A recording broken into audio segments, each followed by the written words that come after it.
ആ നമസ്കാരം. എന്താ അല്ല, ഈ ഭരണഭാഷ മലയാളമായതുകൊണ്ട് അപേക്ഷ പൂർണ്ണമായും മലയാളത്തിൽ സമർപ്പിക്കണമെന്ന് പറഞ്ഞുകൊണ്ട് ഒരു അപേക്ഷ കൊണ്ടുവന്നതാണ്. അയ്യോ, അപേക്ഷ പൂർണ്ണമായിട്ടും മലയാളത്തിൽ തന്നെ വേണം. ബഹുമാനപ്പെട്ട മേലധികാരിക്ക് കരുനാഗപ്പള്ളി നിയമപാലക കാര്യാലയത്തിന്റെ വാമഭാഗത്ത് സ്ഥിതി ചെയ്യുന്ന മന്മഥാലയത്തിന്റെ ചത്തുരത്തിൽ ഉണ്ടല്ലേ ആകാശചുംബിതമായി നിൽക്കുന്ന ചൂതവിടവം അത് ഈ മാവിന്റെ മലയാളമാണ്.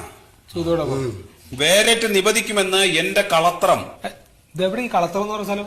കളത്രം ഇപ്പൊ എന്റെ വീട്ടിലാ സാറേ. കളത്രം എന്ന് പറഞ്ഞ ഭാര്യ.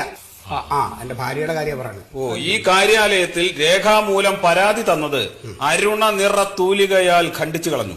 മേലധികാരിയോട് ക്ഷീണിത സ്വരത്തിൽ എന്റെ കളത്രം ആവർത്തിച്ചു പറഞ്ഞപ്പോൾ മധുരമൂറുന്ന മലയാള ഭാഷയിൽ മാത്രമേ പരാതി സമർപ്പിക്കാവൂ എന്ന് രക്ഷാധികാരി പറഞ്ഞത് ശിരസാ വഹിച്ചുകൊണ്ട് അർഭകൾ കളിക്കുന്ന അങ്കണത്തിൽ. ഇത് എവിടെ അർബികൾ കളിക്കുന്ന സ്ഥലം? സാറേ, അർഭകൾ എന്റെ കുട്ടികൾ കളിക്കുന്ന മുറ്റത്ത്. പാദപം വേരറ്റ് വീണാൽ അപകടമാണെന്നതിനാൽ തരുച്ഛേദനം മരം ഒന്ന് മുറിച്ചു മാറ്റുന്ന കാര്യം.